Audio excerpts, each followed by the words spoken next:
In today's tutorial, I'm going to show you how to print multiple slides per page in Microsoft PowerPoint.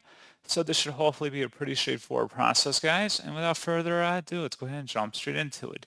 So all I have to do is open up PowerPoint and select File in the top left, and then go down and select Print. And now over here on the right side where it says Slides, go ahead and click the drop down, and you can select the type of view you want for how many slides you want per page. And that's pretty much all you have to do. It'll appear over here on the right, and all your slides should be listed here. And that's pretty much it. Then just go ahead and print it like you normally would, and that's it.